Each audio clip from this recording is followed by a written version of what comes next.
Hello, Stephen. I'm going to talk through your paper two. Engineering. Have you ever been curious about how things work mechanically, such as how your car moves from point A to point B? That has been my leading motivation into becoming an engineer, to understand how things operate and how slight modifications can change things for better or worse, and manipulating the knowledge of how it works to improve a product.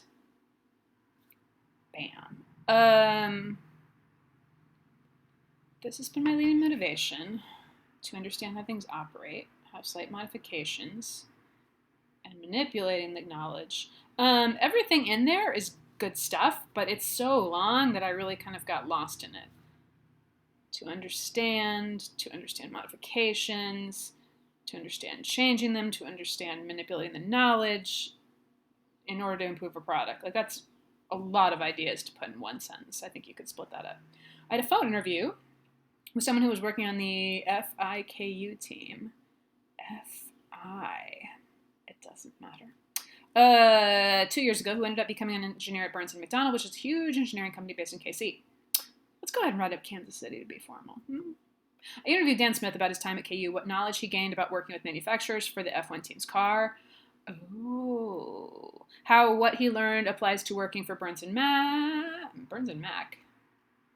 Yeah, I would write that out too. I mean, maybe you're that familiar with them, but I'm not. And how he benefited from being on the team. I should temp for some engineering company in Kansas City. I don't know what it was. My first questions were mostly get to know type questions, where I would ask what degree you got, non-specific questions, then ask more personal questions. I don't think you need that. Let's just jump into Dan received a. Oh, and wait, what's his last name? His last name is Smith. So you are going to refer to him as Smith because this is a formal paper.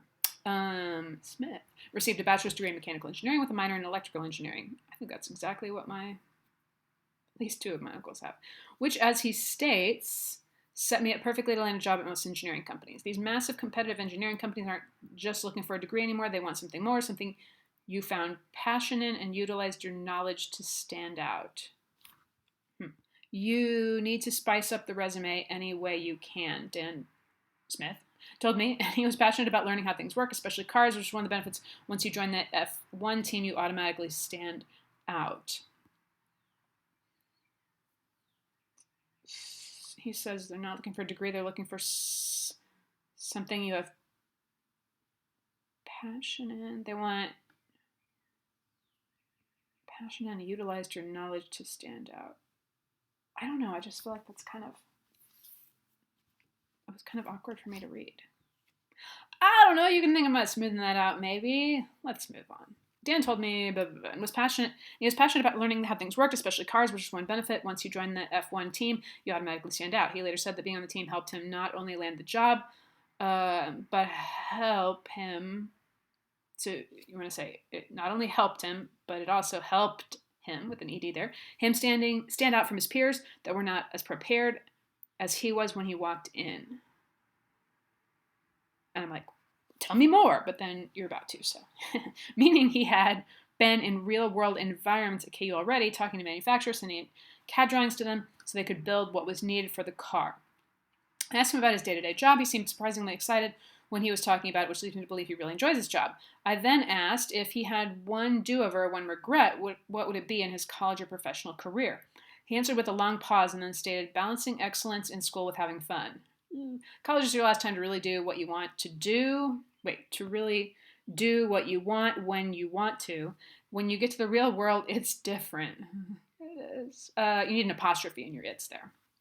Because it is. You have to put together how the rest of your life will look. This stuck with me, and after some thought, I feel like I've been indulging in the fun aspect of college and not applied my full potential to school, which is what I need to do to get on the F1 team and have it all laid out for me. It was a wake-up call for me where I could see future doors closing if I stay on the same path. Yikes. Okay, those are all good thoughts. But that sentence is super long, and I totally got lost in it. This stuck with me for some time, blah, blah, blah, not before my potential, I didn't have it all laid out for me, it was a wake-up call, right? You could make that into at least 3 sentences, and I think it would be clearer. Since the call, I have had time to process, especially since being stuck at home. I know, right?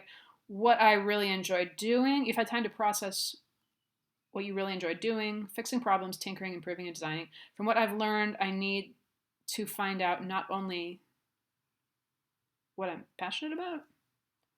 So I think you mean, it's a call I've had time to process what I really enjoyed doing. Well, I don't think you processed what you really enjoyed doing. Like, you thought about what you really enjoyed doing, and then you list the things that you do enjoy doing: fixing problems, tinkering. I feel like tinkering should go first, because, like, I don't know, like, in order of how you do things. Anyway, you just might consider what order those things are and think of putting them in an order that makes sense, like more like from start to finish. I think that'd be nice.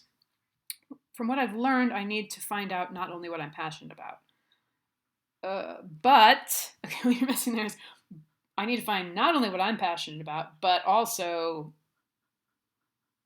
okay, that's missing. So you can add that. You can add that, excuse me. Engineers are very left-minded, indeed, meaning they tend to be more logical, dealing with mathematics and applying principles of science to develop economical solutions. Economical. In a professional setting, engineers are either an analytical type, meaning that if there is a problem, there will be calculations made on the spot to try and fix the problem, or they're the creative types who are the ones sketching out a solution where they design concepts. I don't think they design concepts. I think they create designs, or they create design concepts.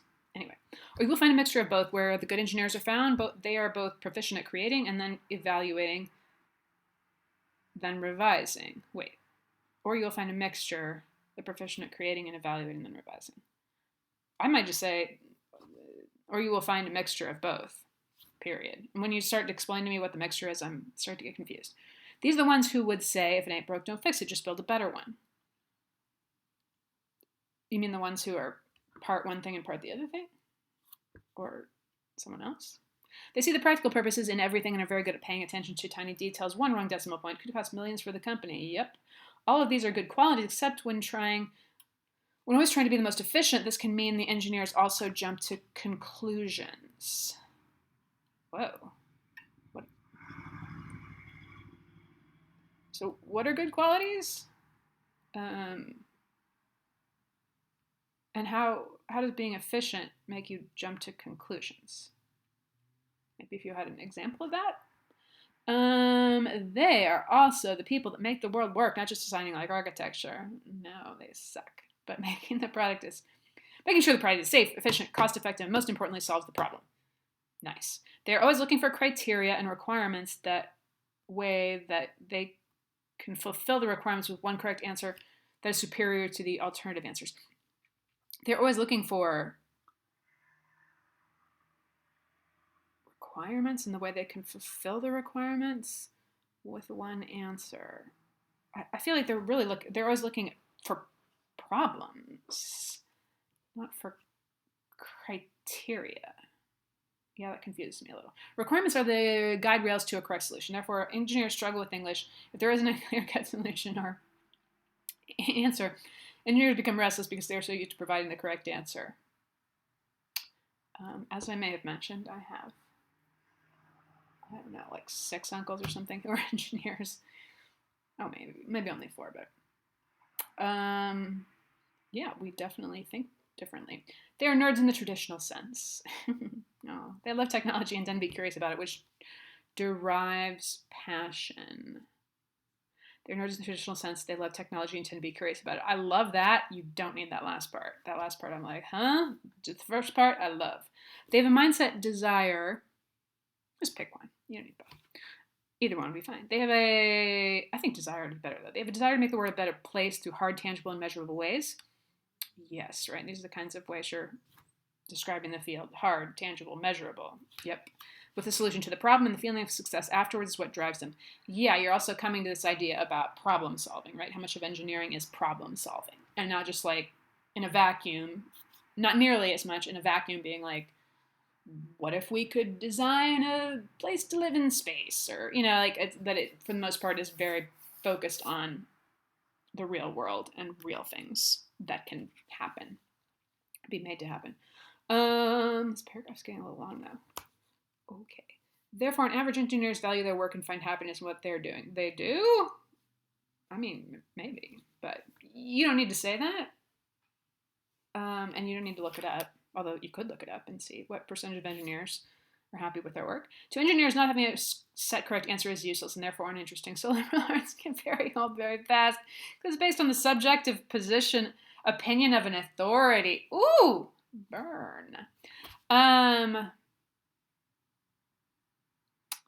Yes, I definitely see what you're saying there.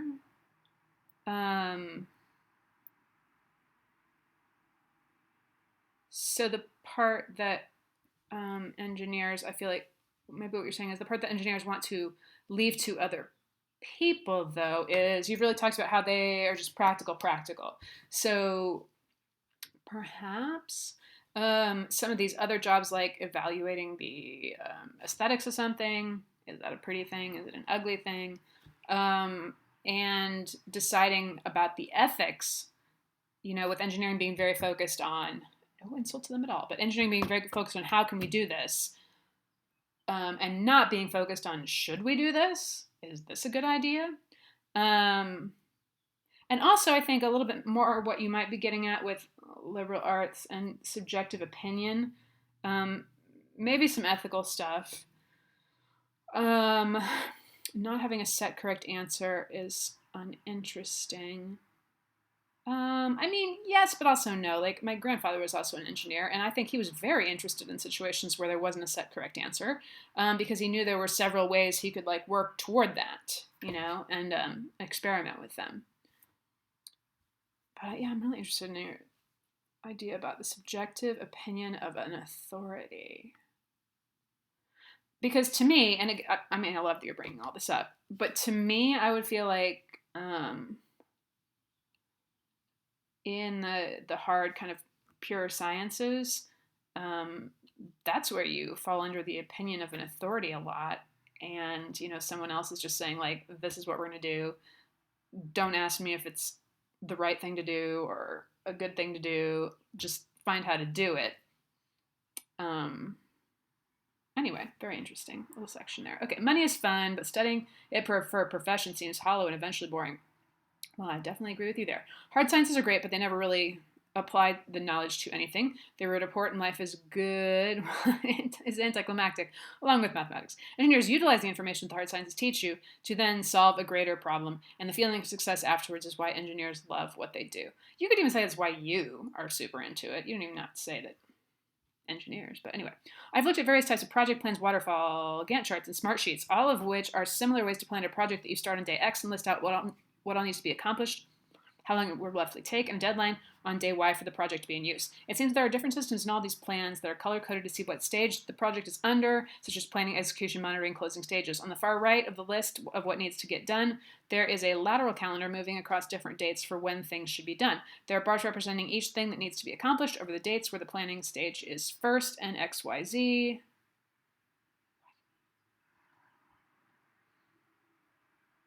I don't understand that. Things to do under it. Oops. Wait. What have I done? Okay. Where did it go? Sorry. I've never gotten this lost. Okay. There, bars are placed on the dates, layered like a staircase, starting at the top and going downward, with different bars taking up different amounts of days. These tables show me the number of tasks that need to be completed for the project to be completed on time. I see there are also plans of error, where something might take a shorter amount of time to complete, or another longer, I think. I don't see anything that is overlooked because you can always get in more depth for specific tasks to be completed. The focus here is broadly on what needs to be done and a relative timeline of how long it should take. The planning system suggests that engineers are very time effective. Well, it suggests that they're very concerned with time. I mean, we don't know how effective they are, but they're certainly concerned about it, and produce quantifiable results that can be measured. So it suggests engineers are time effective and interested in producing quantifiable results, I think.